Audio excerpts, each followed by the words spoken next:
Dear students, Assalamu alaikum warahmatullahi wabarakatuh. This is class 11th, subject history, and the theme 4th. Today's topic is the most important, that is the Quran. قرآن کی ہم کیا 10 minute میں بات کریں گے، لیکن as per آور syllabus چند باتیں اس پہ ہم مشترکہ طور کریں گے. وہ یہ ہے کہ ہم قرآن کی جب ہم بات کریں گے، قرآن کی شروعات سورہ علق سے ہوئی ہے. اقرا باسم ربک الذی خلق، یعنی سورہ علق جو پارے اخیرہ میں پارے 30ویں پارے ام میں ہے، تو وہیں سے قرآن کی شروعات ہوئی ہے. قرآن کے حوالے سے یہ کہا گیا کہ Quran is the code of conduct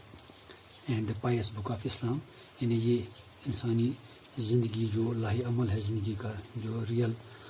perspective, جو اصل زندگی ہے، انسان کی زندگی کیسی ہونی چاہیے، اس کے بارے میں اس کے لیے ایک ہدایت نامہ ہے، ایک وے آف لائف ہے، دیٹ از قرآن. قرآن اپنی اصل پوزیشن میں انسان کو کیسی زندگی گزارنی ہے، اس کے بارے میں قرآن کو مد نظر رکھتے ہوئے اصل اور صحیح زندگی وہیں سے شروع ہوتی ہے. قرآن از ریٹن ان عربک، یہ تو اس کی اپنی مخصوص زبان لینگویج ہے جو ہے وہ عربک ہے. And it is divide into 114 chapters, یعنی سوراز میں تقسیم ہے قرآن مجید،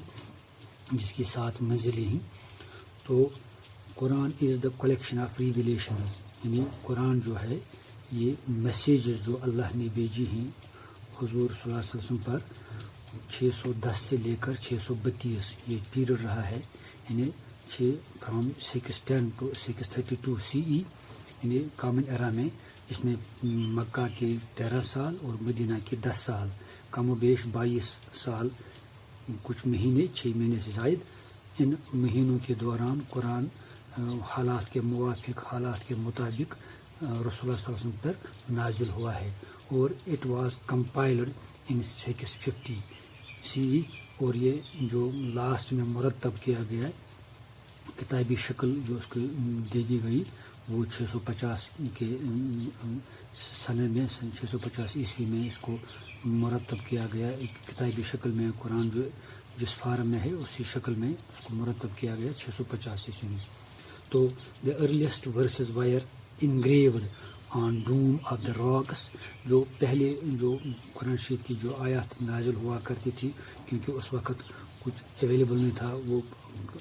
کاغذ نہیں تھے اس وقت، جو اویلیبل جو آج کتابیں ہیں، پرنٹ ہے وغیرہ ہے، اس وقت اویلیبل نہیں تھا. تو اس کو کندہ کر کے لکھا جاتا تھا راکس پہ، کوائنز پہ، بونز پہ، لیدر پہ، یعنی جو کچھ اویلیبل تھا، جو آیت نازل ہو رہی تھی رسول اللہ صلی اللہ علیہ وسلم پر، جو ہی آیت نازل ہوا کرتے جو اویلیبل تھا اس وقت، اسی پہ وہ کندہ کر کے تحریر کرتے تھے، تاکہ وہ آئندہ نسلوں کے لیے آہستہ آہستہ اس کو مرتب کیا جائے. Up to the 7th century، یعنی 7ویں صدی تک اسی حالت میں قرآن شریف جو مختلف آیات میں، مختلف ورسز میں، مختلف جگہوں پہ یہ اسٹور تھا. کہیں کہیں جو آیت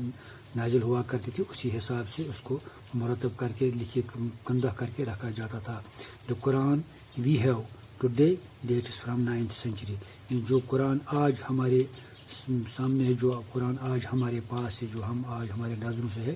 وہ تو 9th century سے شروع ہوا ہے. یعنی جو قرآنی شکل میں، کتابی شکل میں، 114 چیپٹرز کی شکل میں، 7 منزلوں کی شکل میں، سورہ فاتح سے لے کر سورہ ناس تک جو آج ہمارے شکل میں ترتیب دیا گیا ہے، وہ 9th century میں مرتب ہوا ہے، ترتیب دیا گیا ہے. اب یہ 650 جو 7ویں صدی کی بات کرتے ہیں، اس وقت پہلے اس کو کمپائل کیا گیا تھا حضرت ابوبکر کے زمانے کے دوران. تو according to the theologists, according to the theologians, as the Quran is the speech of God، یعنی جو تھیولوجسٹ کا ماننا ہے کہ قرآن جو ہے وہ کلام اللہ ہے، یعنی اللہ تعالیٰ کا کلام ہے، جو رسول اللہ صلی اللہ علیہ وسلم پر نازل ہوا ہے، یہ اللہ کا کلام ہے. یہ کسی انسان کا کلام نہیں ہے، کسی بندے کا کلام نہیں ہے، بلکہ یہ کلام اللہ کا ہے، جو ڈائریکٹ رسول اللہ صلی اللہ علیہ وسلم پہ نازل ہوا ہے، وہ جبریل امین کے ذریعے سے رسول اللہ صلی اللہ علیہ وسلم کو پہنچا ہے. حالات کے موافق انسانی زندگی کو سمجھنے، انسانی سماج کو سدھارنے کے لیے، انسانی جو کوڈ آف کنڈکٹ جو انسان کو کیسا ہونا چاہیے، اس کے مطابق اس کے موافق جو ضرورت آیات تھی، جن حالات میں آیات کی ضرورت تھی، اسی حساب سے وہ آیات نازل ہوئی، اور یہ آخری کلام ہوگا، یہ انسانی زندگی کا لاسٹ کلام ہوگا، انسانی کوڈ آف کنڈکٹ کے لیے آخری کلام ہوگا، اور قیامت تک یہ کلام اللہ زندہ رہے گا، جاوید رہے گا، جتنی بھی امتیں آئیں گی، لیکن اسی کے مطابق زندگی گزارنی ہوگی۔ Quran speaks in metaphors unlike Old Testament, Torah not narrates events.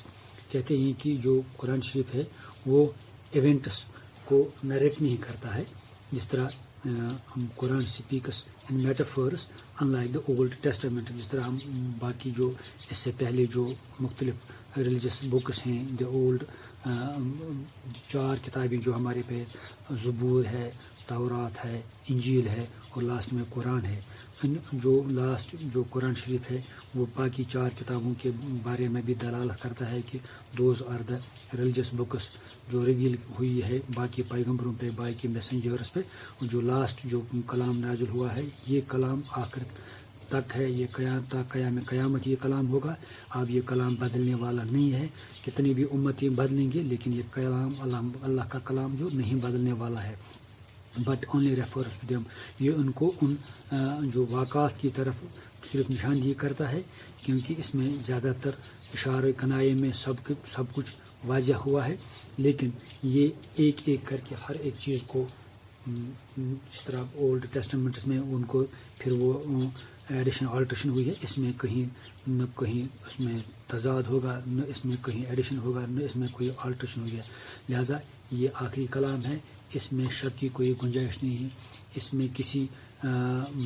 مزید ایڈیشن آلٹریشن کی کوئی گنجائش نہیں ہے، کیونکہ یہ اس میں سب کچھ الفاظ، حروف، اعراب جو تب لگے ہیں وہ آج تک برابر ہیں، وہ ہمیشہ کے لیے برابر رہیں گے، کیونکہ اللہ ہی کا کلام ہے کہ میں نے اس کو نازل کیا ہے، میں ہی اس کی حفاظت کروں گا۔ اس کی حفاظت یہ بھی ہے کہ اس کے الفاظ، اس کے ورڈز، اس کے اعراب تک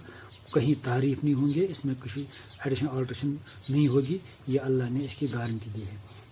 Many hadiths were written to help the reading of Quran. کہیں قرآن کے جو معاملات میں کہیں انسان کو جب وہ سمجھ نہیں آتا ہے، کہیں وضاحت نہیں ہوتی ہے، کسی بارے میں کنفیوژن ہوتا ہے، جو ہمارے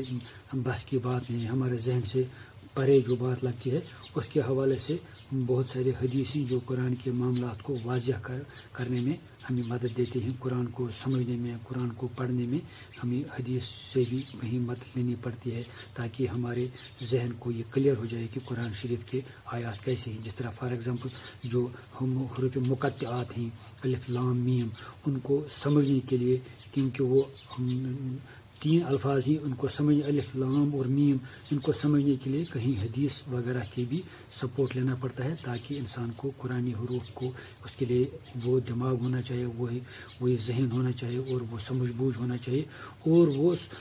روحانیت بھی ہونی چاہیے، تاکہ انسان قرآن کلام اللہ کو سمجھ سکے۔ اللہ کا کلام سمجھنا ایک عام ذہن کے لیے، عام انسان کے لیے اتنا آسان نہیں ہے، اس کے لیے ایک باضابطہ اس کے لیے ایک ذہن ہونا چاہیے، ماحول ہونا چاہیے، اور سمجھ بوجھ کی ضرورت ہے۔ قرآن سیز، ہم لاسٹ میں قرآن Cs if all the trees on the earth were pennies, you should note it, if all the trees on the earth were pennies، اگر دنیا کے جتنے بھی درخت ہوں گے ان کو ہم قلم میں تبدیل کریں گے، یعنی جتنے بھی دنیا میں درخت ہوں گے ان کو ہم قلم بنائیں گے، and the oceans were the ink، جتنے بھی سمندر ہیں دنیا کے ان کو سیاہی، تصور کریں سیاہی بنائیں گے، وہ سیاہی بن جائیں گے، with 7 oceans behind،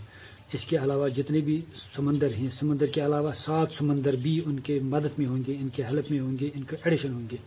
yet would not the words of Allah be exhausted in the writing، یعنی اگر پورے دنیا کے جتنے بھی درخت ہوں گے وہ ہم ان کو قلم بنائیں گے، اور جتنے بھی سمندر ہیں 7 سمندروں کے علاوہ 7 سمندر ان کے مدد میں ہوں گے، ان کو سیاہی میں تبدیل کریں گے، تو پھر ہم اللہ کی تعریف لکھنے کی کوشش کریں گے۔ یہ ٹریز جو قلم ہیں یہ ختم ہو جائیں گے، یہ جو پین یا جو ختم ہو جائیں گے، اور جو سیاہی اوشنز ہیں ان ایڈیشن ٹو دا 7 اوشنز یہ بھی سیاہی ختم ہوگی، قلم ختم ہوں گے، یعنی درخت بھی ختم ہوں گے اور قلم بھی ختم ہوں گے، اوشنز اور سیاہی بھی ختم ہوگی، لیکن اللہ کی تعریف کمپلیٹ نہیں ہوگی. یعنی اللہ کی تعریف کرنے میں اگر انسان کی پوری زندگی لگ جائے، پوری سمندر کی سیاہی بنا کر ہم پورا پانی سیاہی میں تبدیل کر کے وہ بھی ختم ہو جائے گا، پورے درخت ان کو قلم بنا کر وہ بھی ختم ہو جائیں گے، لیکن اللہ کی تعریف کمپلیٹ نہیں ہوں گے. These are the from chapter 31 یعنی سورہ لقمان سے ہے، اینڈ ورس 27 آیت نمبر 27 سورہ لقمان کی یہ آیت ہے. اس آیت میں مطلب یہ ہے کہ جو اللہ کا کلام ہے، قرآن اللہ کا کلام ہے، یہ اللہ کا کلام اگر انسان کی تعریف انسان زندگی بھر تعریف کرتا رہے، پھر بھی اس کی جو زبان ہے وہ ختم ہو جائے گی، لیکن اللہ کا کلام کمپلیٹ نہیں ہو جائے گا، اور جو حق ہے ادا کرنے کا اللہ کا وہ ادا نہیں ہوگا. یعنی اللہ کا کلام کمپلیٹ نہیں ہوگا. اللہ کی تعریف کرنے میں اگر انسان کی پوری زندگی بھی لگ جائے، پھر بھی انسان کی جو کوشش ہے کمپلیٹ ہونے کے باوجود بھی اللہ کی تعریف کمپلیٹ وہ حق ادا نہیں ہوگا. حق تو یہ ہے کہ حق ادا نہ ہوا. لہذا 10 منٹ میں قرآن کے بارے میں چند باتیں جو سیلبس کے حوالے سے، جو ہمارے سیلبس کے حوالے سے ایز پر آور ٹیکسٹ یہ قرآن کے بارے میں. تو this was our theme 4th chapter 4th جو تھا topic was today's the Quran. Hope you have understood today's the Quran. تو انشاءاللہ آئندہ نیکسٹ چیپٹر کی بات کریں گے ہم. تو یہ قرآن جو تھا لاسٹ چیپٹر تھا، لاسٹ ٹاپک تھا of this theme 4th chapter 4th. تو اس کے علاوہ آپ بھی کوشش کریں گے قرآن کے بارے میں، اس کے علاوہ بھی مزید جو معلومات ہیں وہ حاصل کریں گے، تاکہ آپ کو قرآن سمجھنے میں آسانی ہوگی. انشاءاللہ اللہ تعالیٰ آپ کو بھی اور مجھے بھی قرآن سمجھنے پھر اس پہ عمل کرنے کی توفیق دے.